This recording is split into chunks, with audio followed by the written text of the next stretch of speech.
South ఇండియాలోని అతి తక్కువ ధరలకి రత్నాలనందించే ఏకైక సంస్థ 6JVR. నమస్కారం. కార్తీక పురాణం 26వ రోజు పారాయణలోకి వచ్చాం. సుదర్శనుడు అంబరీషుడు ఇద్దరు యుద్ధానికి సన్నద్ధమైపోయినట్టుగా కనపడుతోంది కథ. సుదర్శనుడు వెనక్కి తగ్గలేదు. అయితే మన అంబరీషుడు కూడా తన శరణు వేడి తన వల్ల ఇలాంటి భయానికి గురైనటువంటి వచ్చి బాధపడుతున్నటువంటి దూర్వాసుని సంరక్షించడం కోసం తన కోసం ప్రయోగింపబడిన అస్త్రాన్ని ఎదుర్కోవడానికి సిద్ధపడ్డట్టుగా కనిపిస్తోంది. అంటే భగవంతుని భక్తపరాధీనత ఎంత విశేషంగా ఉంటుందో ఈ కథలో చెప్తారు. సుదర్శనుడికి ఇదిగో చెప్తున్నాడు అన్నమాట, నా బాణాలు వేడి రుచి చూడు, ప్రాణాల మీద ఏమాత్రం ఆశ ఉన్నా విష్ణువు యొక్క చేతి యందు ఇంకా కొంతకాలం ప్రకాశిస్తూ ఉండాలనుకున్నా దూర్వాసని వదిలిపెట్టేసేయి అన్నాడు. సుదర్శనుడు అంబరీషుని ధైర్యానికి, ఉత్సాహానికి, శరణాగత రక్షణాభిలాషకు, మీదిమిక్కులి అతని యొక్క బ్రాహ్మణాభిమానానికి చాలా ఆనందించాడు. అయినా కూడా అంబరీషుని హెచ్చరించాలనుకుని, ఓయి రాజా, నాతో యుద్ధానికి సిద్ధపడుతున్నావు, నేనేమిటో నా శక్తి ఏమిటో తెలియకపోవటం వల్ల డాబు దర్పాలతోటి నాతో వాదిస్తున్నావు, నీకు నాకు ఏనుగుకి చీమకున్నంత వ్యత్యాసం ఉంది అన్నాడు. సుదర్శనుడు హెచ్చరిస్తూ ఉంటే మాత్రం ఇలా అంటుంటే అంబరీషుడు చెప్తున్నాడు, నువ్వు ఎంత గొప్ప మొనగాడివైతే మాత్రం ఏమిటి, నేను బతికుండగా దూర్వాస మహర్షిని ఏమీ చేయలేవు అని ధనస్సుని ఎక్కుపెట్టి సుదర్శనుని పాదాలకు నమస్కార బాణాన్ని ప్రయోగించి మరొక బాణాన్ని సాక్షాత్తు సుదర్శనుని మీదకే ప్రయోగించాడు అంబరీషుడు. అంబరీషుని సాహసానికి, ఆర్తత్రాణపరాయణత్వానికి మురిసిపోయిన అంబరీషుడు సుదర్శనుడు అంటే అతను ఎంత ఉత్సాహంగా ఉన్నాడో తెలుసుకుని ఈయన చాలా సంతోషించాడనమాట. అత్యంత ప్రసన్నుడయ్యాడు. అంబరీషుణ్ణి గాఢంగా కౌగిలించుకున్నాడు.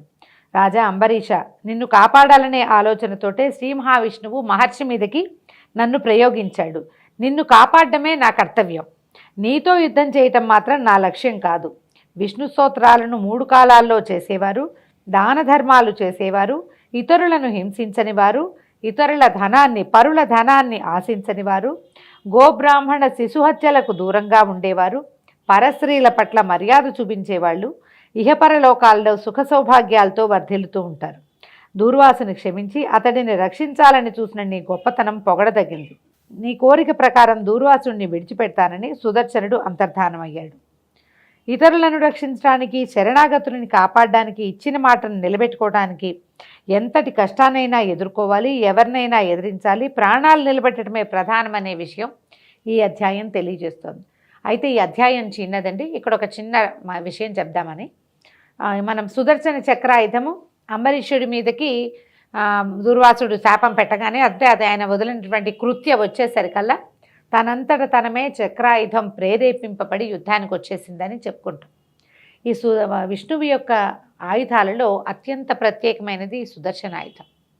సుదర్శనాన్ని మనం నిత్యము గనక ఆరాధిస్తే మనకి అవసరమైనప్పుడు సహాయకారిగా వస్తాడు. ఇప్పుడు అంబరీషుడికి వచ్చినట్టుగా ప్రత్యక్షంగా రాడు, కానీ పరోక్షంగా ఎవరో ఒకళ్ళు వచ్చి ఆ సమయానికి అడ్డం పడిపోతారు.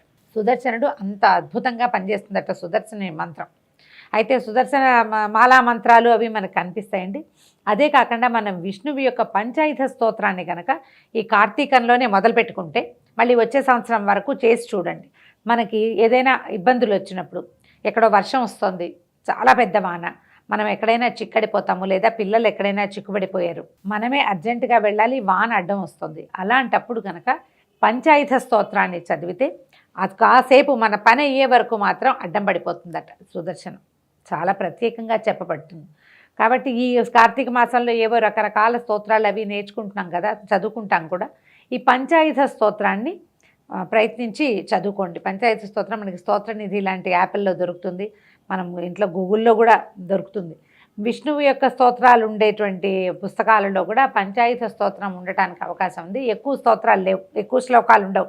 పంచాయుధాలంటే విష్ణువు యొక్క పంచాయుధాలు శంఖం, చక్రం, గద, తర్వాత ఏమో కత్తి, బాణము, ధనుస్సు, ఈ ఐదు ఆయుధాలను గురించి చెప్పేటువంటి స్తోత్రము ఎంత అత్యద్భుతంగా ఉపయోగపడుతుందో. భయం పోగొడుతుంది. పిల్లలకి అనారోగ్యం ఉన్నప్పుడు, పిల్లలు బెదురుతున్నప్పుడు, మనకే భయం వేసినప్పుడు, కింకర్తవ్యతా విమూఢులుగా ఉంటాం. ఒక్కొక్కసారి ఏం చేయాలో అర్థం కాదు. కొన్ని పరిస్థితులు అలా వస్తాయి. ఇప్పుడు తర్వాత ఏం చేయాలో తెలియదు. చాలా విపత్కర పరిస్థితుల్లో కూడా ఈ సుదర్శన చక్రాయుధంతో మొదలయ్యేటువంటి పంచాయుధ స్తోత్రాన్ని కనుక చదువుకుంటే ఇట్లా సుదర్శనుడు అంబరీషుణ్ణి రక్షించినట్టుగా ప్రత్యక్షంగాను పరోక్షంగాను కూడా మనని ఈ పంచాయుధాలు రక్షిస్తాయని, అందులో సుదర్శనుడు ముందుంటాడని చెప్తారు.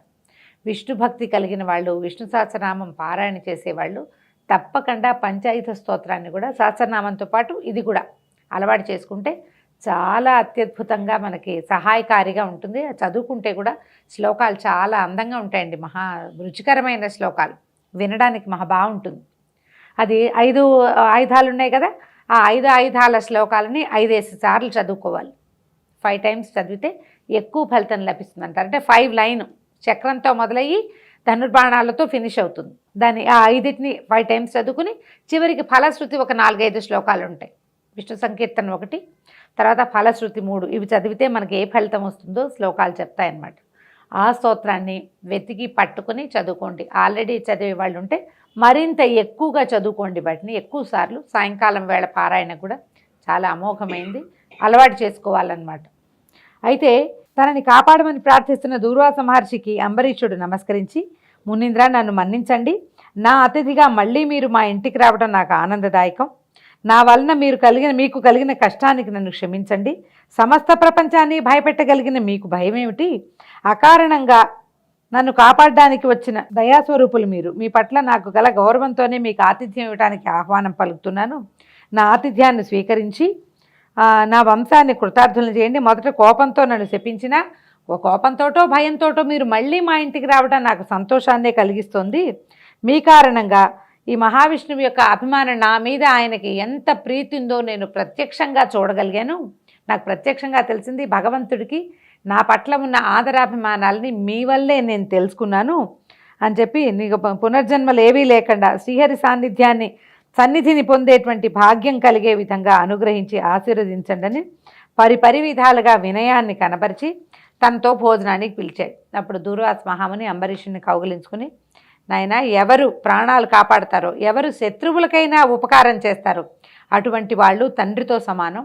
బ్రహ్మదేవుడి కుమారుడిని, నేను రుద్రాంశ సంభూతుడిని అయినప్పటికీ నువ్వు నాకు తండ్రి వంటి వాడివి, వయసులో నీకంటే పెద్దవాడిని, బ్రాహ్మణుడిని, అయినా నేను నీకు నమస్కరించకూడదు. కానీ నీకు ఆయుక్షీణం కలిగే పని చేయకూడదు కాబట్టి నమస్కారం మాటలతోటే సరిపెడుతున్నాను నాయన అని చెప్పి, నాకు ప్రాయశ్చిత్తం జరిగింది. నేను తలచినటువంటి అపకారానికి నువ్వు చేసిన ఉపకారం వల్ల నాకు బుద్ధి వచ్చింది. నాకు తెలిసింది ఇది చేయకూడదు. దైవాపరాధం కంటే కూడా భాగవతాపరాధం, ఎవరైతే భక్తిపరుడో వాడి పట్ల అపరాధం చేయకూడదని నా ద్వారా ప్రపంచానికి, లోకానికి తెలియజేసే విధంగా నువ్వు ప్రవర్తించావు అని పరిపరి విధాలుగా అతన్ని చాలా మెచ్చుకున్నాడు. ఆ పూట అంబరీషుడితో కలిసి భోజనం చేసి ఈ విషయాన్ని ప్రపంచానికి, అంటే ద్వాదశి పారణ, ఏకాదశి వ్రత మహత్యము, ద్వాదశి పారణ యొక్క మహత్యాన్ని ప్రజలకి తెలియజేసినటువంటి దూర్వాసుడు తన ఆశ్రమానికి వెళ్ళిపోయాడు. దీంతో ఈరోజు పారాయణ పూర్తయింది. రేపు ఉదయం మళ్ళీ తర్వాత పారాయణలో కలుసుకుందాం. నమస్కారం.